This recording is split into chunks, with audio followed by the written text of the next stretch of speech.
Protect your DNA. BioPQQ can promote formation of new mitochondria. Infowarsstore.com.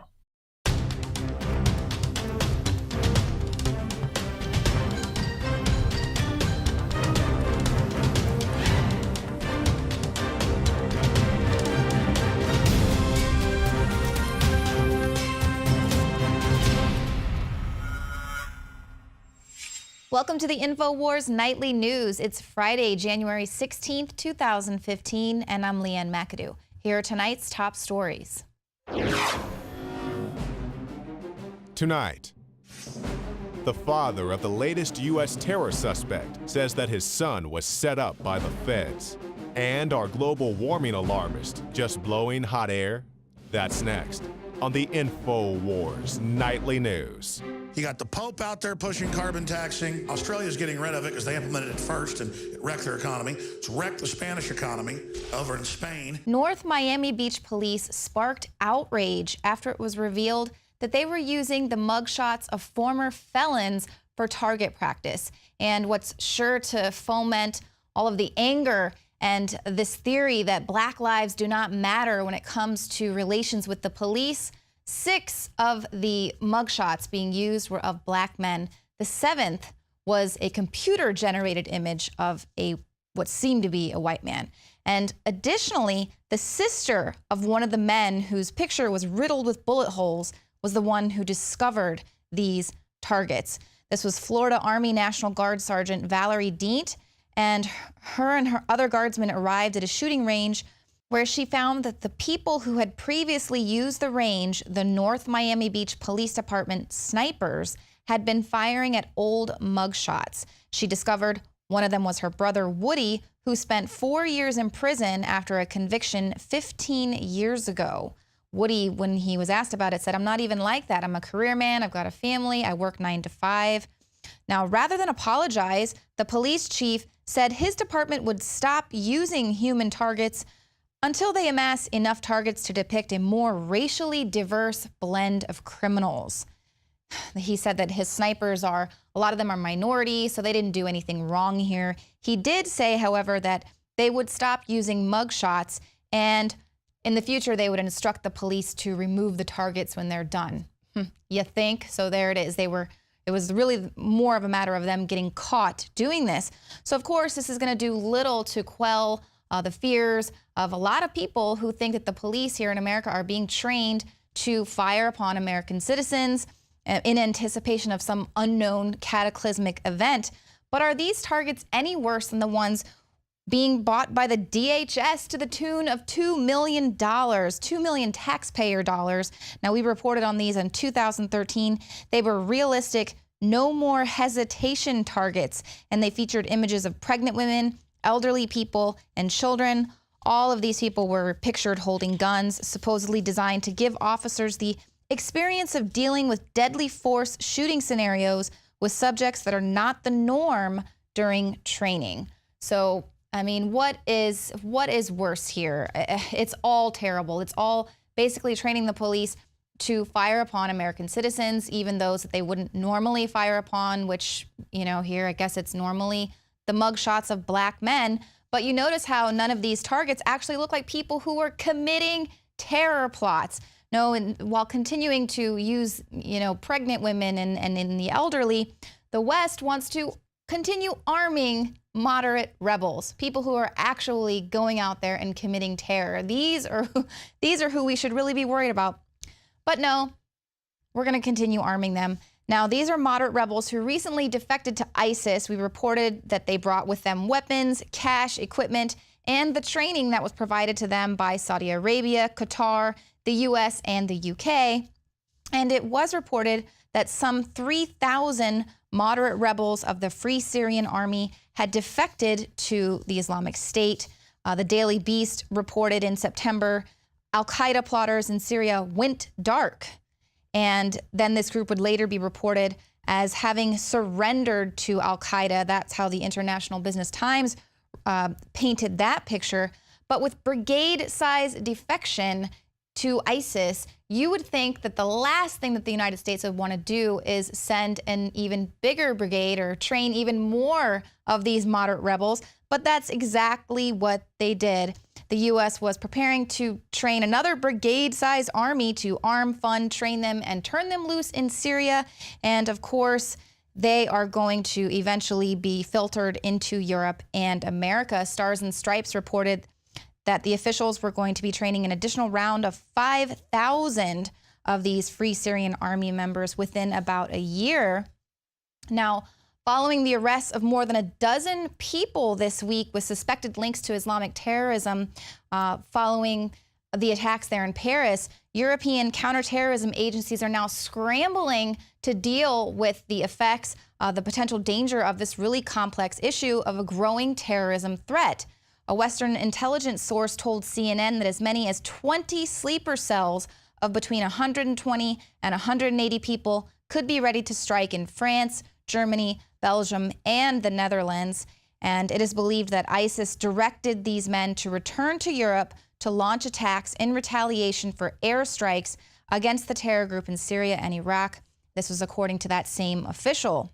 And we just reported yesterday a really phenomenal report out by Joe Biggs and John Bound talking about these very same sleeper cells that are being allowed and catered to here in the United States. So we're quite aware of the same exact sleeper cells. Definitely check that report out. But you can already see the very people who helped to create these terrorists and create this mess wringing their hands at the thought of taking away even more of our freedoms in order to deal with the mess that they created. Today, the UK and the US announced a joint anti-terror plans. This was David Cameron and Barack Obama. They've announced new measures to combat extremism, including, you guessed it, even more airstrikes, which is what they were saying, that they're sending all of these jihadis to the West to retaliate for these airstrikes. But they promise, Cameron and Obama promise, it is a fight. We know how we will win. With our allies, we will confront it wherever it appears. In Iraq, the UK is the second largest contributor to the anti-ISIL coalition. RAF aircraft have conducted over 100 strikes and will continue to play a leading role. We will deploy additional intelligence and surveillance assets to help Iraqi forces on the ground. And we will ensure they are better trained and equipped to counter explosive devices. And the two countries say they will also share intelligence in an effort to learn from one another's experiences. I guess that means they're going to be sharing even more intelligence, even more of our private data. But they've also agreed to stage cyber war games. And this is an effort to boost each country's resistance to hack attacks. So the writing's on the wall. Expect to see more cyber war, more cyber false flags, and we can also expect to see some more FBI bomb plots thwarted by, that's right, you guessed it, the FBI. Now, this is following the pattern of the vast majority of previous domestic terror threats that have been cooked up by the FBI. Authorities say that the 20-year-old Christopher Lee Cornell planned to detonate pipe bombs and then fire on fleeing lawmakers and employees earlier this week. But his family is asserting that this young man was never capable of coordinating or funding such a conspiracy on his own. They say he was a mama's boy. Now, when Cornell began tweeting out his support for ISIS under an assumed name, he attracted the attention of the FBI. Now, one could say that this is just a 20-year-old loner, probably just out there searching for attention, but federal authorities saw it as an opportunity, and they set up a meeting with an FBI informant in Cincinnati over 2 days in October. And his father says they were taking him somewhere and they were filling his head with lots of this garbage. And he also disputes the claim that his son bought 2 semi-automatic rifles and 600 rounds of ammunition from a store in Ohio because he notes that his son only had $1,200 in his bank account, and the guns alone would have cost almost $2,000. He said, where did that money come from? Well, it came from the FBI, and they set him up. So sound familiar? We have heard this before. They've done this before when they've filled a truck with fertilizer so someone could drive it to the World Trade Center. And of course, the media, as usual, rallied around this false flag agenda.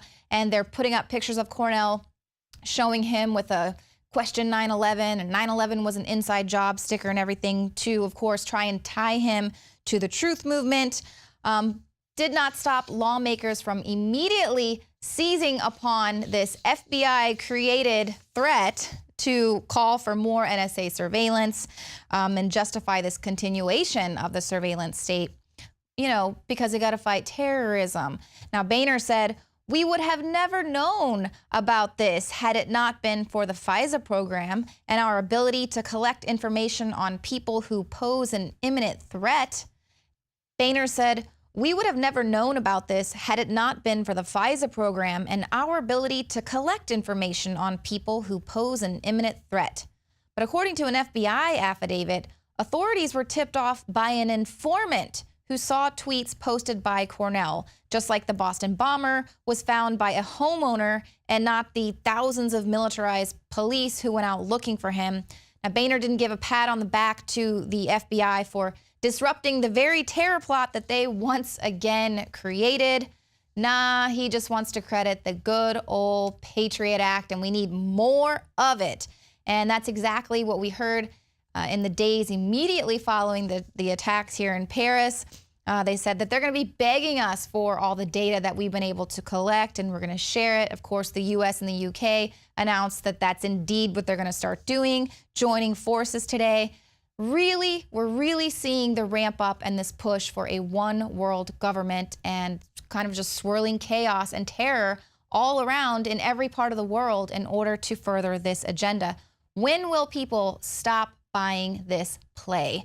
Because they're not going to stop until they take away every last bit of our freedom in the name of protecting us from terror. Now, coming up later in the show, I'm going to be speaking with Mark Morano of ClimateDepot.com, and he's going to be discussing the very UN agenda to do just that through the guise of environmental protection.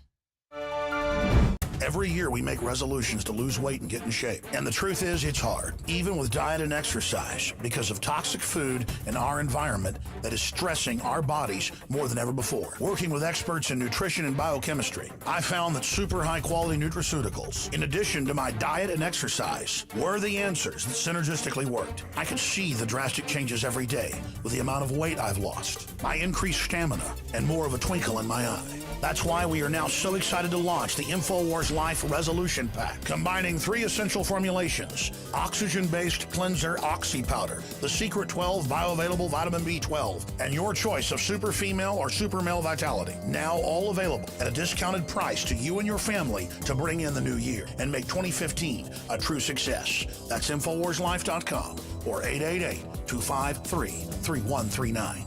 2015 is the year to do it, and it all starts at InfoWarsLife.com.